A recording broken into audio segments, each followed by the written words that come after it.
Beleza? Temos até que horas? Tem as 10? Tá. Bom dia a todos.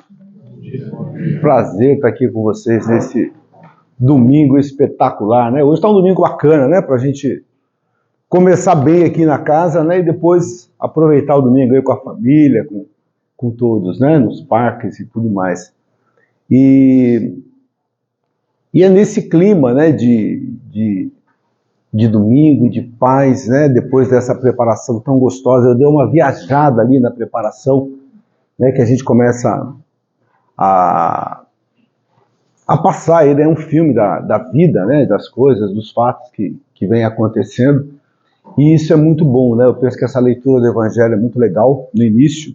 Isso não é uma prática comum em todas as casas, mas eu penso que faz com que a gente se sintonize dentro daquilo que o Evangelho vai colocar para a gente. E esse capítulo 5 em especial, que ele fala bem-aventurados os aflitos, eu começo pensando, será que tem algum aflito aqui? Para a gente poder fazer uma analogia, porque muitas vezes eu estou aflito e não sei que estou aflito. Muitas vezes eu tenho problemas e não sei que tenho problemas. Eu, por exemplo, quando me perguntavam há muito tempo, você veio para a doutrina espírita pelo amor ou pela dor? Eu, do alto da minha pretensão, eu dizia, eu vim pelo amor. Eu vim para a doutrina com 27 anos. E vocês veem que faz pouco tempo, né? E naquele momento eu achava que eu estava vindo pelo amor. E quando eu faço hoje uma retomada da minha vida e analiso como estava ela nessa época, lá nos anos 80, eu falo, rapaz, existia um mar de aflições. Só que naquele momento talvez eu não tivesse consciência dessas aflições que estavam e que viriam. Que muitas vezes a espiritualidade ela está fazendo com que você, num momento de um pouco mais de calmaria, se prepare para as dificuldades que virão. E eu vou dizer uma coisa para você, e eu espero que você não saia daqui hoje chateado. Mas virão dificuldades. Eu não vou dizer que a tua vida vai ser um mar de rosas daqui para frente. Se eu dissesse isso, eu estaria mentindo. Mas também eu não vou dizer que serão só aflições. A gente tem as duas coisas. Até porque, para que servem as aflições? Aliás, eu poderia fazer uma outra pergunta. O que são aflições? Isso é uma pergunta. O que é uma aflição? Para mim é uma doença. Se for colocar em coisas materiais, é querer uma coisa que às vezes eu não estou nem necessitando, então eu fico aflita, querer comprar, fazer, viajar. Então, para mim a maior é a doença, né? Então, Sim. Está doente, sem saber o que é, investigando, e realmente é de todo momento, né? E aí eu parto do material. Negligência comigo mesmo, no ser humano. É por isso que as aflições a gente não acorda para essas aflições. Você me trouxe um ponto exato, porque eu estou passando. E um mentor me disse: você não está somatizando, você está sofrendo à toa. Olha aí, você chegou no ponto. É isso. Que muitas vezes, né, eu posso escolher. Falar qual o tipo de aflição. Eu posso ter aflições, por exemplo, por problemas de saúde. E elas são muito frequentes. Né? E é muito difícil alguém que passe pela vida sem ter algum tipo de problema de saúde. E não adianta eu querer culpar você ou a mim por esse problema. A gente sabe de um negócio que chama lei de causa e efeito. Mas não adianta eu chegar para você e falar assim, por que você está doente? Ah, por causa disso, tá vendo? Você aprontou no passado. Não é assim, não é culpando a pessoa que está doente. Ou culpando a si mesmo. Né? Porque nós todos estamos num processo evolutivo. Então, muitas vezes, as enfermidades vêm por causa de coisas erradas que nós fizemos no passado, mas às vezes não. Às vezes elas vêm porque vêm. Né? E é difícil distinguir uma coisa da outra. Quando você coloca, por exemplo, a questão financeira, né, e quando a moça leu aqui no início, você lembra que ela falou bastante do materialismo? Né? E muitas vezes a gente não sofre demais buscando a aquisição de coisas, como você falou. Muitas vezes são coisas que eu preciso realmente, e muitas vezes são coisas que eu talvez não precisasse tanto. Mas aquilo, eu sofro demais com aquilo, e transformo aquilo numa aflição e somatizo. O que é somatizar? Soma é corpo. Jogo isso para o corpo. Olha quanta coisa a gente fica jogando para o corpo. Eu, por exemplo, quando eu fico muito tenso, eu vou ter que fazer alguma coisa e que eu fico muito ansioso, eu fico com dor de cabeça. Eu fui descobrir isso, olha, acho que já faz uns 6 meses, né? E isso foi a vida inteira. Né? Então, às vezes, a gente demora para descobrir o porquê das coisas. Mas cada um tem uma característica, não tem? Então, você sabe, muitas vezes, que tal coisa vem porque você está ansioso, outra hora eu estou muito tenso e jogo aquilo para o estômago, fico com dor de estômago. Daí a gente vai jogando as coisas, vai somatizando as coisas. E isso, eu quando falo aqui, você está pensando aí naquilo que você está trazendo também. Então a gente tem muitas aflições, muitas que a vida realmente traz, e não é de propósito, não é pessoal, as coisas estão aí. E depende muito de como eu reajo a essas coisas. E muitas vezes eu mesmo causo. Né? Então, quando aqui no Evangelho fala assim, bem-aventurados os que choram, porque serão consolados, eu passei a noite revirando na cama, tentando descobrir o que significa isso, o que o Evangelho, o que Jesus, o que Mateus aqui nesse trecho, ele está querendo dizer para mim, bem-aventurados os que choram, porque serão consolados. Quem que pode me ajudar a decifrar isso? Aquela mulher que passou anos e anos com aquele problema de hemorragia, ela passou a vida chorando. Uhum. E ela foi consolada. Um dia ela tocou as vestes de Jesus. Ela tocou as vestes, Jesus falou, alguém tocou. Sim. Alguma energia saiu de mim. Então, antes e antes ela viveu chorando, porque ela tinha aquele problema e a família expulsou. Quando viu que ela estava sofrendo, né, mandava ela embora porque não podia tocar. E ela foi consolada pela fé dela. E a cura veio dela.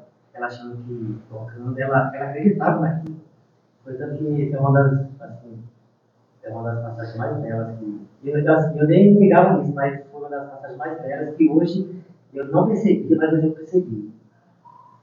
E a mulher menstruada naquela época, tanto lá quanto em outras culturas, por exemplo, na cultura hindu, ela fica isolada, né?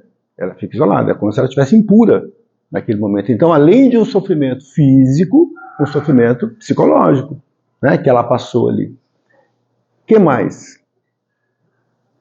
Eu acho assim, Carlos, o choro, queira ou não, é um indício de despertar, né? De você se reconhecer uma pessoa que precisa de ajuda, que é ou reconhecer que está errado, que está no caminho errado. O sofrimento, o choro é uma manifestação de entendimento, de que alguma coisa precisa de socorro, de que alguma coisa precisa, dentro de você precisa de ajuda. Tá. Eu estou reconhecendo, uma reação minha psíquica, isso, e aí eu acabo vendo que tem alguma coisa errada e eu preciso mudar. Você me fez lembrar de uma passagem que eu acho muito interessante, que a gente às vezes dá pouca importância, não passagem do Evangelho, mas alguma coisa da vida. Muita gente aqui, no meio espírita, vem do catolicismo. E lá no catolicismo tem uma prática que é muito comum, que é a confissão. Todo mundo já deve saber o que é a confissão e muita gente aqui já deve ter se confessado. E muitas vezes a gente pergunta, você fala assim, mas se você se confessar a um padre, poxa, mas acha que o padre vai perdoar o seu pecado? E as pessoas às vezes ficam questionando isso. Imagina que a gente viva numa comunidade pequena. Imagina, por exemplo, que a nossa cidade ela fosse só aqui o Jardim das Indústrias. E isso acontece em muitos cantos do Brasil. E imagina isso lá atrás, 100 anos, 200 anos atrás. As comunidades eram muito, muito pequenas. São José mesmo, se você for pegar 100 anos, era uma vilinha. Só que nessa cidadezinha pequena, todo mundo se conhece, tem um pároco ali, tem um padre, e que também, de uma certa forma, conhece todo mundo. E aí vamos supor que a Regiane, não, o Jorge é o padre, é o pároco aqui do bairro, da cidade. E aí, uma vez a cada 15 dias, a 20 dias, um mês, eu tenho que me confessar para o padre Jorge. Para eu me confessar para o padre Jorge, o que eu tenho que fazer em primeiro lugar? Reconhecer aquilo que eu poderia chamar de pecado. Então eu tenho que fazer uma análise de consciência. E aí eu falo assim, poxa, deixa eu anotar, né? Pego uma folha de papel ao maço e começo a anotar aqui os meus pecados. Né? Outros podem ser até um bloquinho post-it, né? Vai depender muito de cada um. E aí eu vou lá no Jorge, no padre Jorge, e começo a me confessar. E eu fiz uma análise de consciência para isso. E o padre Jorge fala para mim, olha, você agora vai rezar 3 Pai Nosso, Ave Maria, e está tudo certo. Na verdade, esse 3 Pai Nosso, Ave Maria, é só uma forma dele dizer, olha, você vai ter que se penitenciar com alguma coisa. Mas o importante é o quê? É esse reconhecimento que eu fiz do pecado, do erro, e eu vou tentar corrigir. Passa um mês, eu falo, chegou a hora de confessar de novo. Eu falo, não preciso nem fazer outra anotação. Eu posso pegar aquele mesmo papel ao maço e voltar lá. E eu vou repetir o pecado para o Jorge. E depois de um mês eu repito de novo. Ele fala, pô, mas você não tem originalidade, são os mesmos pecados que você está cometendo. Então, pelo menos, quando eu faço isso, eu estou reconhecendo onde eu estou errando. E como eu tenho que externar isso, eu tenho que falar isso para o outro, o que acontece? Eu começo até a ficar meio com vergonha. Eu falo, poxa, todo mês eu falo a mesma coisa. Está na hora de eu criar vergonha e passar a corrigir os meus erros. O que a gente faz na doutrina espírita? A gente não se confessa, né? Mesmo respeitando, né, aquilo que é uma prática da Igreja Católica. Já que eu não me confesso externamente, eu não posso fazer isso aqui comigo mesmo? Reconhecer aonde eu estou errando e buscar a minha mudança? Como que chama isso no meio espírita? Começa com reforma, termina com íntima. Reforma íntima, matou. Então, o que acontece? A gente vai fazer essa nossa reforma íntima. Como assim? Reconhecendo aquilo que eu estou fazendo de errado e buscando melhorar. E aí eu começo a descobrir que uma boa parte dos meus erros e das minhas aflições, eles começam aqui, nessa encarnação. Depois a gente vai falar da outra encarnação. Mas pensa comigo, você acha que a maioria dos seus problemas, eles vêm da outra vida ou dessa? A outra. Eu me atual. É, atual. Deu um F5 aí, o negócio fez. Né? Vamos dar direito. Você que falou da outra? Vamos lá, por que você acha que é da outra? Como que é o nome? João. João. A partir do momento que existe algo onde o entendimento ele chega limitado, né? Está acontecendo isso. Mas eu estou analisando, por mais que eu tente fazer essa reforma íntima, analisando. Por mais que eu chore, por mais que eu derrame lágrimas, né? Eu vejo isso como uma purificação. Tá. Alguma coisa que está ruim aqui dentro, o próprio organismo, a própria coisa que eu expulso isso de alguma forma para liberar algo do externo e venha me comportar nesse sentido. Né? Até por questão de entendimento, quando o senhor comentou a respeito, se está por dor ou está por amor? Primeiro, há quase 30 anos atrás, eu procurei, né, a casa por dor. Reconheço, eu comento isso. Né? Hoje, vai fazer acho que um ano e meio, acho que eu estou na casa, é por amor. Então, voltando, quando é algo eu digo o seguinte, eu não estou vendo alguma explicação aqui, palpável, coisa desse tipo, né? Hoje é meu entendimento, mas tem algo me incomodando. Então, é lógico, existem coisas aqui também, né, ligadas a esse mundo, mas eu vejo coisas assim que foge do meu entendimento, é algo que está em outro local. Mas essa é a minha concepção nesse sentido. Tá. Se eu entendi, João, todo mundo ouviu o João aí?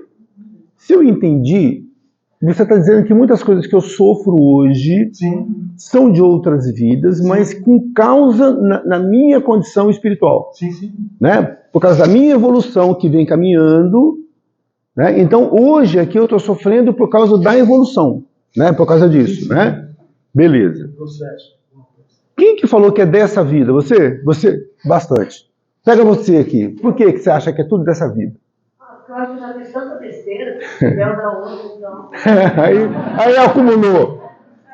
Eu penso assim, estou bem prática, né? Sincera.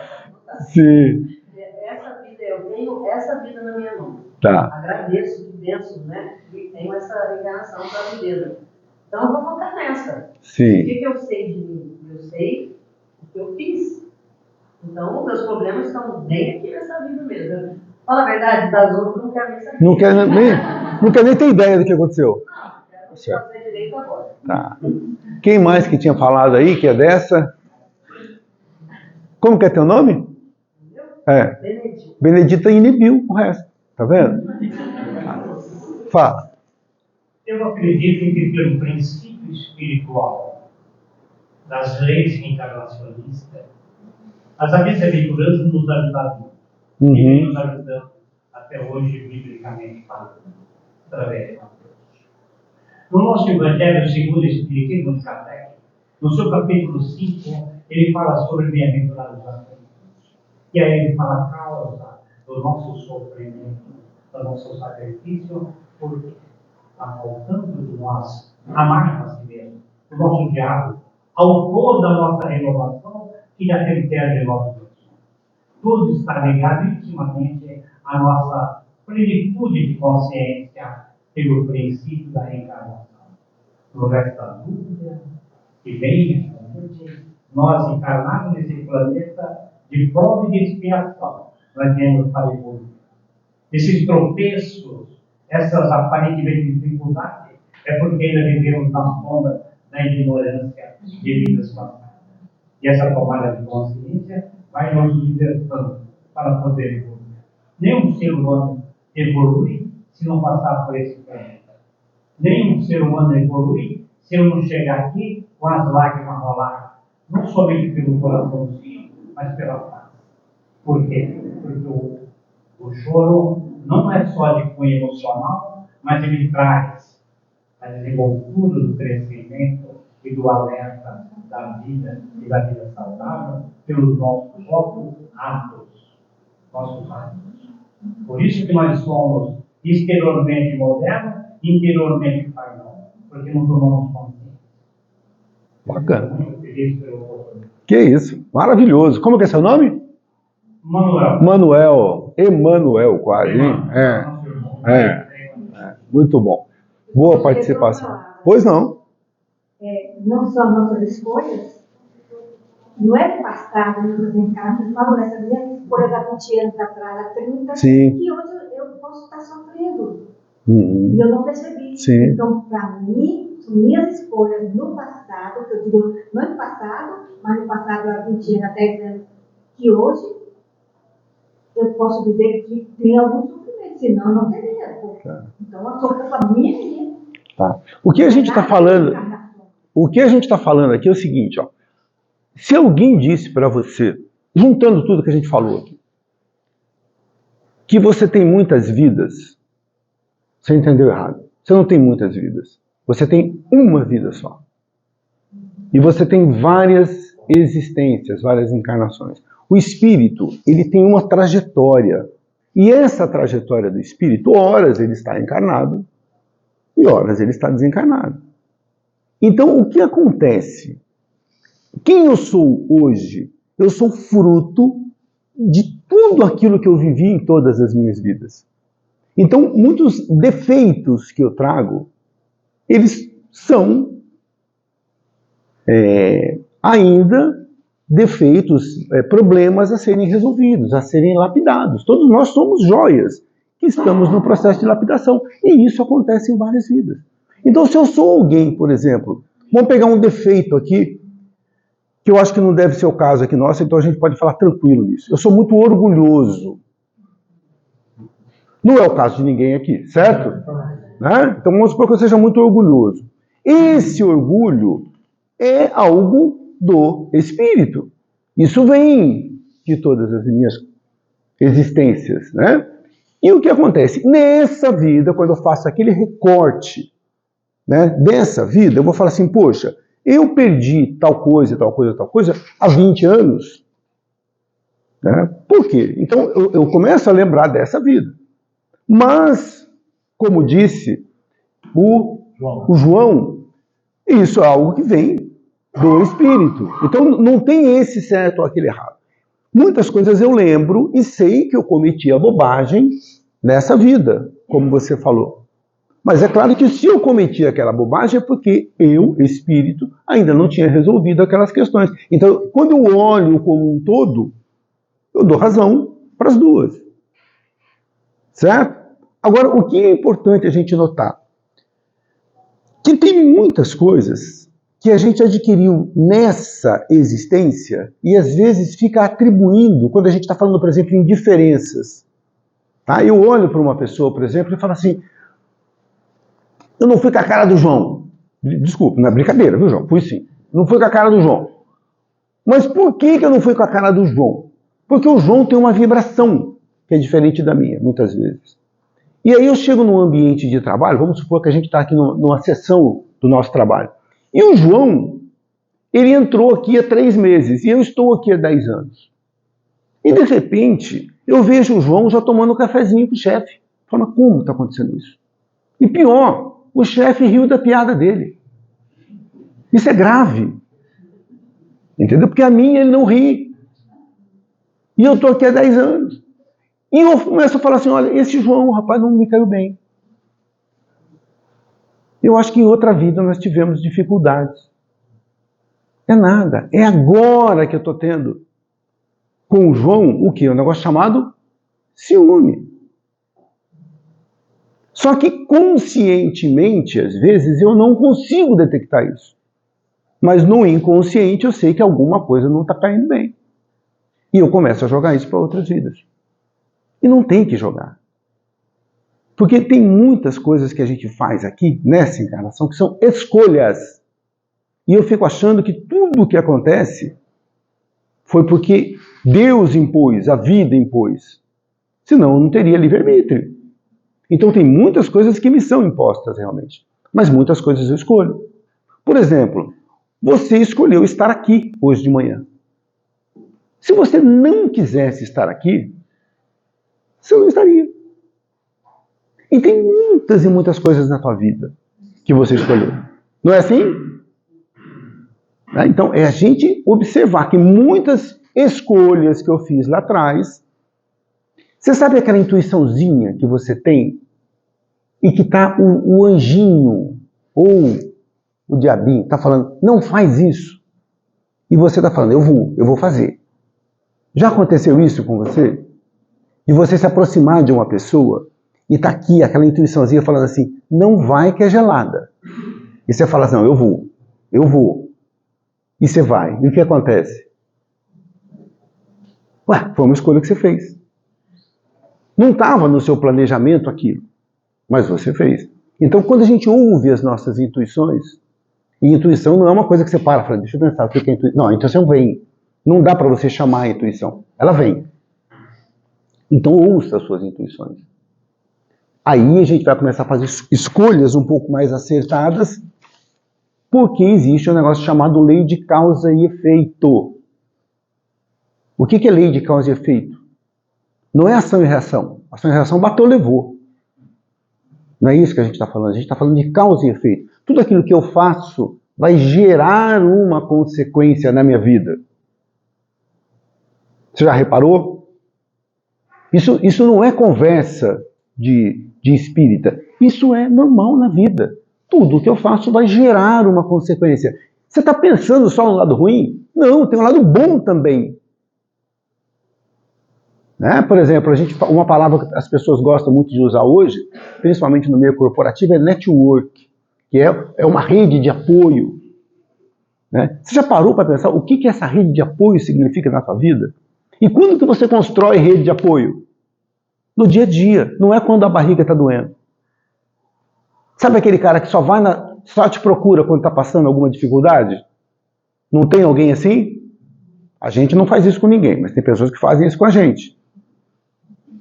Né? Então, essa pessoa que te procura só quando ela está com dificuldade, quando ela passa 2, 3 anos e te liga ou te manda uma mensagem, você fala, é bucha, é problema.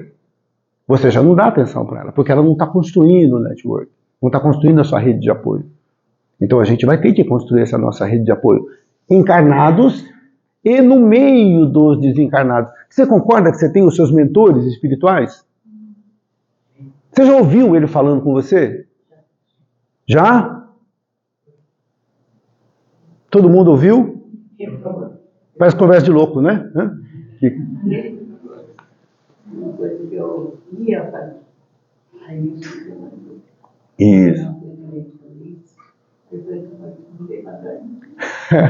Como que é teu nome?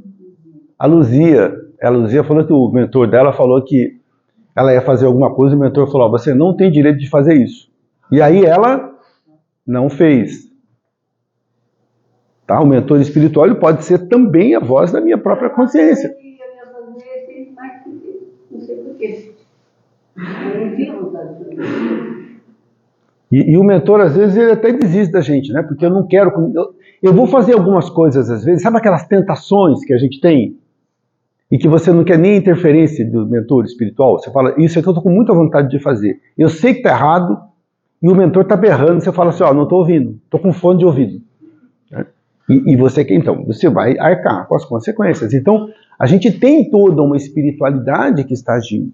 Mas, se eu for buscar, muitas das bobagens, e agora esclarecendo aquilo que a gente estava perguntando naquela hora, muitas das consequências de coisas que eu estou arcando hoje são coisas que eu fiz ao longo, escolhas erradas dessa vida. É claro, até aí? Agora, existem sim muitas coisas que eu fiz de errado em outras existências e que estou arcando com isso hoje, não existem? Dá um exemplo. Não vai falar da sogra, pelo amor de Deus. O marido, não sei. Será que vale o marido? Que diz que é caro. Então, será que é mesmo? Pode falar, ainda bem. Eu estou vendo que você está mais solta hoje. Eu estou vendo que você está mais solta hoje. Né? Mas eu conheci meu marido no sonho antes de conhecer ele. Eu só descobri o dia que ele parou na minha frente e falou que ia casar comigo. E eu nem conhecia ele. Olha só. E aí ele, mas aí eu só descobri, porque eu vi uma foto dele igualzinho que eu vi no sonho. No dia que ele estava vestido de bracinho. Olha. Mas tem muito tempo. Isso aí foi combinado mesmo lá. É. Aí eu só tentei, eu demorei, porque eu não conhecia ele, nunca tinha visto o homem, e me chamaram que ia casar comigo. Isso é que é casar com o homem dos seus sonhos. Aí não é caro. Fala, Manuel. A maior prova concreta da reencarnação é a formação da família. Uhum. A família existe muito. E se ele tem um princípio das leis reencarnacionistas, ele vai transformar essa família no mar, que são almas imperfeitas. E muitas das vezes é tão imperfeita que joga o espírito para o próprio corpo físico e vive nas moléstias. Por isso que a raiz de todo e qualquer desequilíbrio, né, de doenças está no corpo emocional físico, Isso. além do corpo emocional mental.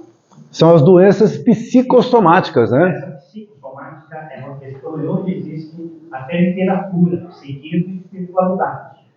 Por isso que é uma razão muito grande de nós eliminarmos essas questões da vaidade, do orgulho, do egoísmo. Isso faz parte da imperfeição humana.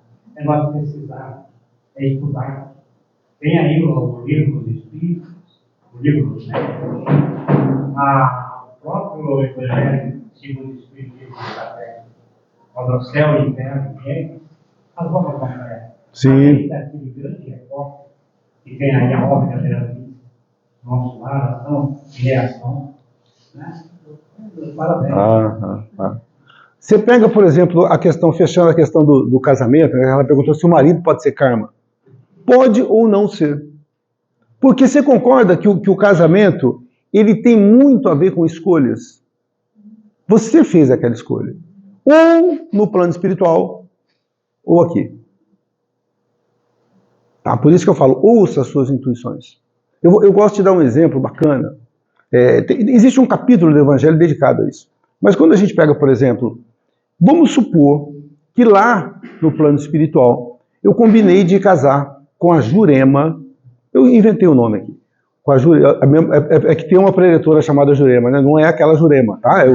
Ela é casada, eu também. Então eu combinei de casar com a Jurema e a gente ia se encontrar aqui por volta dos 28 anos.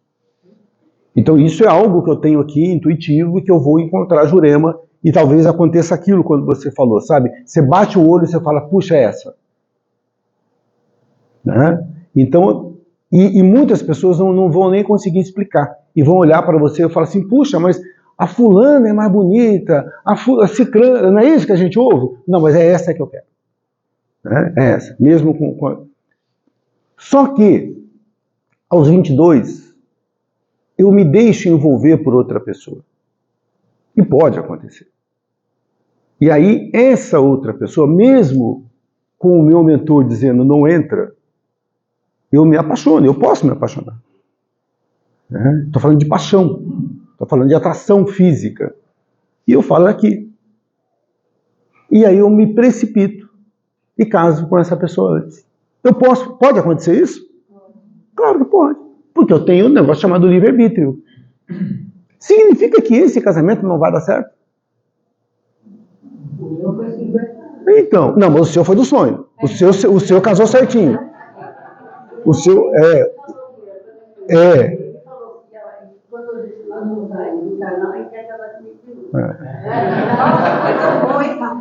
O meu pai e minha mãe já falava assim, minha mãe quando brigava com meu pai, ela falava assim, olha, eu prometi pro padre que era até que a morte nos separe. Entendeu? Não me venha no plano espiritual atrás, porque lá não vai ter. Esse eu aguento, no outro não. Não sei o que eles estão aprontando lá agora. Né? Mas, então, o que acontece? Quando você casa com aquela pessoa que realmente você tinha planejado, e isso não significa alma gêmea, tá? Não significa que a sua vida vai ser um mar de rosas. Né? Por quê? Porque não é, olha, nós vamos casar e vamos ser felizes. Significa que vocês têm algo a cumprir juntos. E isso pode ser uma vida dura, uma vida de dificuldades. Entendeu? Para que os dois evoluam. Porque a gente fica imaginando, quando encontra a metade da laranja, fala assim, nossa, vai ser lindo agora. Não vai. Pode até ser que seja, mas os problemas virão do mesmo jeito. Agora, quando eu me precipito, pode ser. Porque eu sou tão ignorante, eu tenho tanto a aprender, que em qualquer situação eu vou poder aprender algumas coisas. E eu posso constituir, sim, uma família. E aquilo ser algo também de muito aprendizado. E a Jurema? Espera para a próxima. Paciência. Nós temos muitas existências. Por isso que é bom a gente ouvir as intuições. E não adianta eu justificar isso. Olha, eu casei errado. Não, você casou errado foi uma escolha que você fez. E agora vamos arcar com aquilo de errado que a gente fez. Errado não, daquilo equivocado. Não existe erro. Porque se tem algum tipo de aprendizagem, então não é erro. Né? Então, é simplesmente aquilo que a gente tinha combinado não foi. Então, muitas coisas eu posso detectar como sendo dessa vida e muitas coisas como de outras vidas. Então, o marido não necessariamente foi de outra, mas o que eu poderia dizer? Eu falo, não, isso aqui foi de outra vida. E eu estou arcando com isso. Às vezes a gente vai falar sobre doenças protetoras. Tá. Então, aquelas doenças, você foi um alcoólatra numa vida anterior, e aí você reencarna com uma dor com um problema no estômago que vai te proteger para que você não seja alcoólatra nessa encarnação. Por quê? Porque você assume compromisso lá no plano espiritual antes de reencarnar, para que você, com medo de que você recaia no mesmo erro. Tá, bacana. E você vê que é algo que vem ajudando, né? E você me faz lembrar de novo. Eu quando era mais jovem, eu sempre tive problemas de não ter resistência à bebida alcoólica. Toma lá uma latinha de cerveja, dá dor de cabeça. E na adolescência, você sai ali, na adolescência, na juventude, né? E eu lembro que eu fui ao médico uma vez e perguntei, doutor, todas as vezes que eu tomo uma latinha de cerveja me dá dor de cabeça, o que eu faço?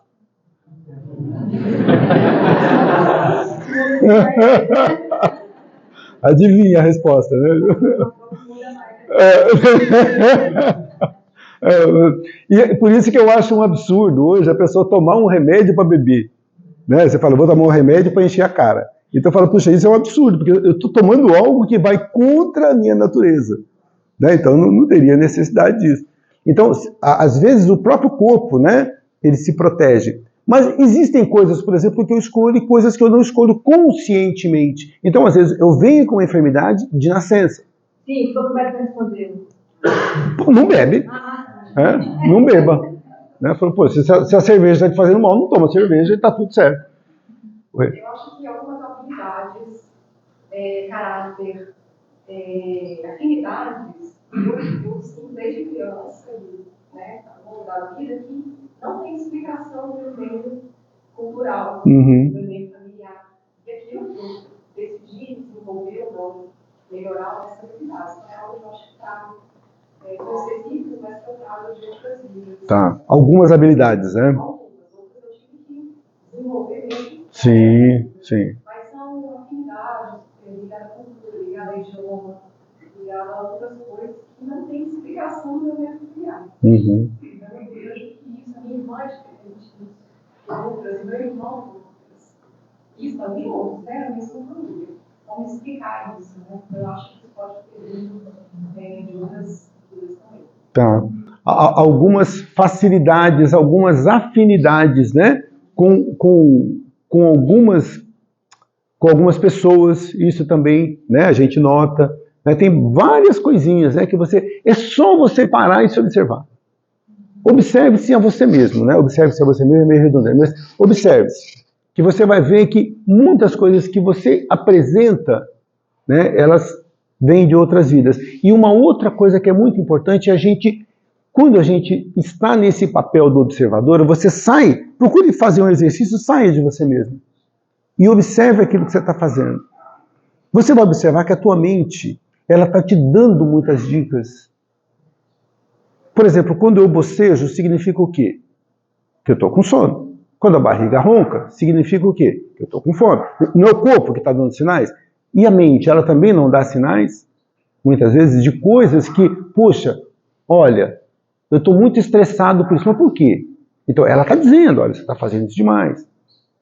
Sabe? E isso aqui está te fazendo mal. Só que a gente não ouve. Porque a gente fala assim muitas vezes. Olha, quantas pessoas que você já ouviu dizer assim, o meu trabalho me faz mal. E ele está me adoecendo. Quantas pessoas que você conhece que ficaram doentes por causa do trabalho? O corpo não está falando, a mente não está falando, e eu continuo ali. E eu falo, mas eu preciso trabalhar, é isso que você deve estar pensando. Sim, você precisa trabalhar, mas você não pode tentar se preparar a médio prazo para mudar aquilo que você faz? Para que aquilo não te faça tão mal? De repente, o ganho que eu tenho naquilo é muito bom. Mas, poxa, será que se eu buscasse uma outra coisa, eu ia ser alguém mais pleno? Né? E muitas vezes a gente leva uma vida inteira, adoece, desencarna precocemente, porque não quis abrir mão daquilo que estava fazendo. Já viu alguém que tem esse tipo de problema?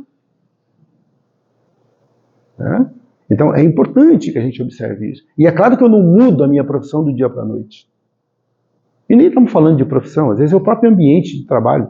Às vezes não, aliás, a maioria das vezes não é a profissão em si. Né? É o ambiente que está fazendo aquilo com a gente. Então muda o ambiente. Então, sabe, o que eu faço se a cerveja me faz mal? Não beba. O que eu faço se esse trabalho me faz mal? Procure outro. O que eu faço se esse marido me faz mal? Vamos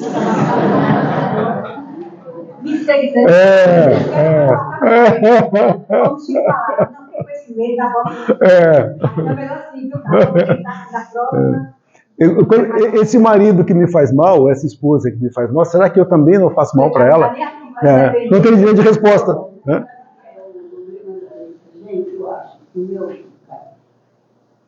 Eu vi os defeitos, mas vi a bondade. Então eu procurei a bondade em vez dos defeitos. Sim. E assim era só. Claro, claro. Era o que eu disse. E outra coisa, eu também tenho que me transformar muitas vezes. Porque às vezes eu estou fazendo algo errado e eu estou achando que o defeito é do outro. Né? O Jean-Paul Sartre, um filósofo contemporâneo, né? Faleceu agora em comecinho dos anos 80, ele falava, o inferno são os outros. Eu sempre acho que o problema é o outro, mas muitas vezes o problema sou eu. Né? Meu marido bebia. 25 ali. É complicado, né? É complicado. Quando ele ligava sozinho. Não brigava com ele, deixa ele brigar sozinho. E aí, então, o que a gente observa? Eu tenho coisas que são dessa vida, tenho coisas que são das outras vidas que me afligem, eu tenho a questão de causa e efeito. Né? Olha quantas coisas a gente vai observando ao longo da vida. Né? E aí, a pergunta que eu faço, todo mundo aqui tem aflições? Como que a gente faz para mudar isso? Ou, por que nós temos aflições?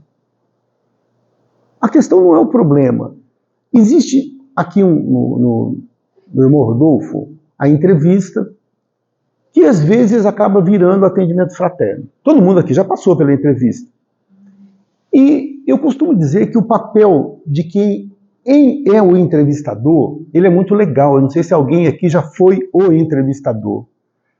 E às vezes eu saio de casa achando que eu estou com uma porção de problemas.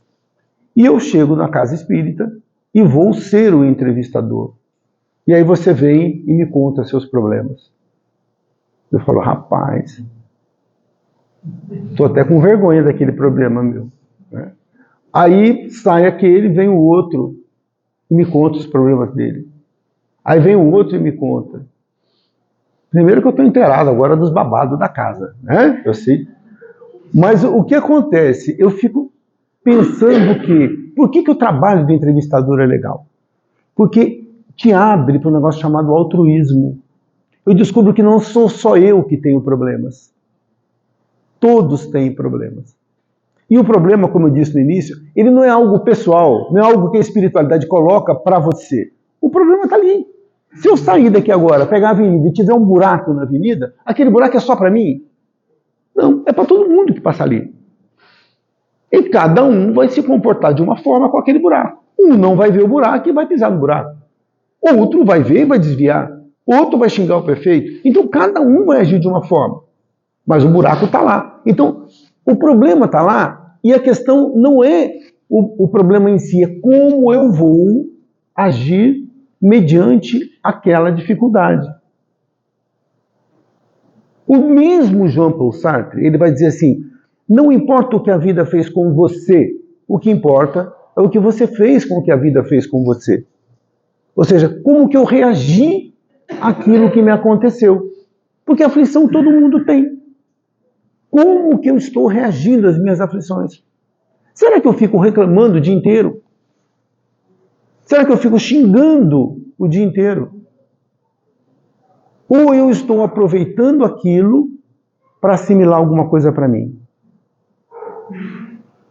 Se eu fizer... Os evangélicos, eles usam um termo, eles falam assim, você não pode ficar murmurando. Já ouviu isso, né? O que é murmurando? É reclamando de tudo. Então, quando o problema vem e eu só reclamo, e você falou um negócio espetacular. Você falou assim, eu não vi no meu marido só os defeitos. Eu procurei focar nas virtudes. Porque ele era bom, ele está pedindo que ele tinha um amigo, né? Ah, eu vou fazer. Sim. Entendeu? Agora, o que acontece? Quando eu foco naquilo que é bom, mas também foco na resolução do problema, e entender que aquilo que está acontecendo, de uma certa forma, vai me ajudar. A vida é educativa. Grava isso que eu estou falando para você. 24 horas por dia. Tudo que acontece na nossa vida tem como finalidade principal me educar. Fazer com que eu aprenda. Fiz um macarrão errado, botei muito sal. O que eu aprendi com isso? Da próxima eu ponho menos sal. Fiz um caminho errado.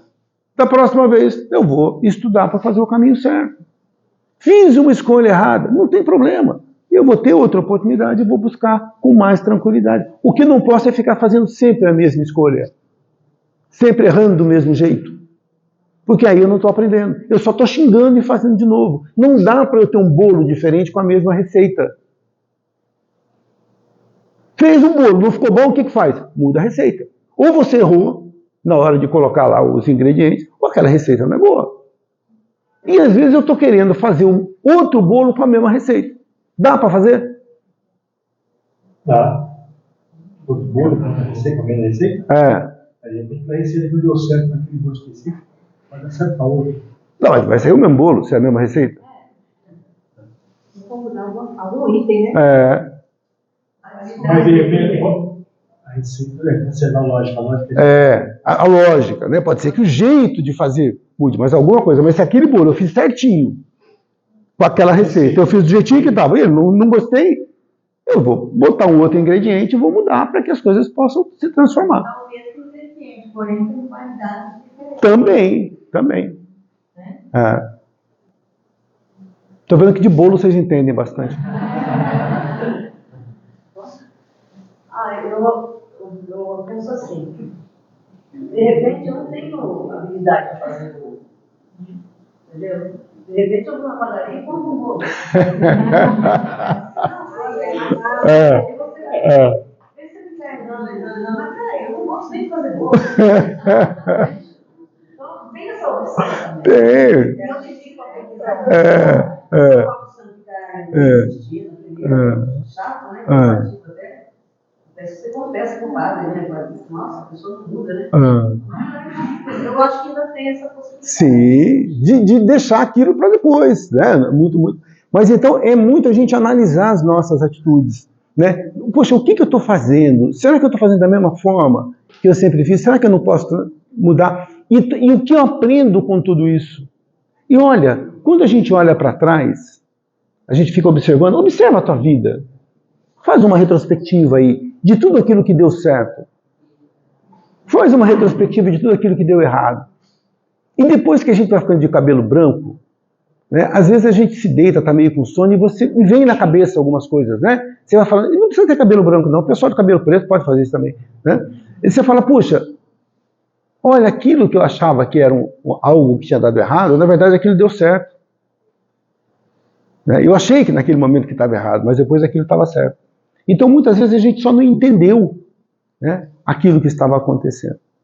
Então, é uma questão mesmo de entender aquilo que a vida está oferecendo para a gente. E entender também que a gente está num planeta de provas e expiações. E todo mundo fala isso. Oh, a Terra é um planeta de provas e expiações. A gente tem 3 minutos, mas eu poderia dizer para você que muitas das coisas que nos acontecem são provas. E o que é prova? Fui à escola, estudei, o professor deu a matéria. Chegou no dia tal, ele falou assim, agora é prova. Estude da página tal até a página tal, nós estamos falando de matemática, você vai ter 2 aulas de 50 minutos para fazer a prova. Bacana, estude fácil. E na vida? Venho ao centro espírita, faço o evangelho em casa, procuro fazer minhas leituras, procuro aprender. Quando que é a prova? Dia a dia. Que horas? Toda hora, 24 horas por dia. Que matéria? Todas. Entendeu? Eu não sei que horas que vem, eu estou conversando com você aqui, de repente a gente bota a cara na rua ali e já vem a prova. Como que eu vou me sair nessa prova? Eu estou falando de paciência, então vai vir uma prova de paciência. Entendeu? Então, como eu vou agir? Por isso que existe uma frase, orai e vigiai. Porque eu não sei que horas que vem essa prova para mim. Eu não sei que horas que vem. E o que é expiação? Expiação, eu estou arcando com algo que eu fiz.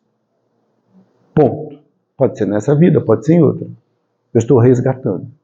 Mas eu diria para você que a maioria das coisas que a gente faz, e expiação não é uma vingança de Deus. Mas eu vou expiar principalmente aquilo que eu não estou querendo aprender. Grava isso. Aquilo que eu aprendi, talvez eu tenha atenuantes. Tá? Vamos ser claros. Eu matei uma pessoa na outra vida, eu era um homem violento. Eu encarno, reencarno. Só que agora eu consegui mudar isso. Eu não sou mais uma pessoa violenta. Muito pelo contrário, eu sou uma pessoa que presta serviços de assistência social. Eu sou uma pessoa que procura tratar as pessoas, todos de uma forma legal. Será que eu preciso que alguém me mate? Eu já não aprendi isso. Então eu vou ter, segundo Chico, atenuantes com relação a isso. A vida não é olho por olho, dente por dente. A vida ela só quer me ensinar. E à medida que a gente vai aprendendo, a gente vai evoluindo, o mundo vai ficando melhor. Eu finalizo com uma frase que eu li num centro espírita lá em Uberaba, no centro do Tadeu, que ele falava assim, a frase dizia: como as pessoas melhoram a partir do instante que nós passamos a gostar delas. Por que será que elas melhoram? Né? Eu vou fazer aqui uma preparação, uma oraçãozinha rápida para a gente poder tomar o nosso passe, tá bom? Vamos fechando os nossos olhos, vamos agradecendo mais uma vez a toda a espiritualidade, por mais essa oportunidade de reflexão, por mais essa oportunidade de pensar um pouquinho, aprender um pouquinho sobre o Evangelho do nosso Mestre Jesus. E que nós possamos refletir um pouquinho durante esse dia sobre aquilo que possa estar nos afligindo, nos tirando um pouquinho da paz, um pouquinho do sossego. Que nós possamos ouvir as nossas intuições e encontrar as soluções que sejam mais plausíveis em todos os casos. Que nós possamos sempre tirar a culpa dos ombros alheios e entendermos que tudo aquilo que nos aflige pode ser, de uma certa forma, um ensinamento. E que nós possamos aproveitar ao máximo todos os ensinamentos que nos são colocados por Deus e pela própria vida. Dessa forma, com o nosso coração leve, nós agradecemos a Deus, a Jesus e a toda a espiritualidade por mais essa oportunidade de aprendizagem. Pai nosso que estais no céu, santificado seja o vosso nome, venha a nós o vosso reino, seja feita a vossa vontade, assim na terra como no céu. O pão nosso de cada dia nos dai hoje, perdoai as nossas ofensas, assim como nós perdoamos a quem nos tem ofendido, e não nos deixeis cair em tentação, mas livrai-nos de todo o mal, porque vosso é o reino, o poder e a glória para todos sempre. Que assim seja, graças a Deus. Fiquem com Deus, um excelente domingo a todos.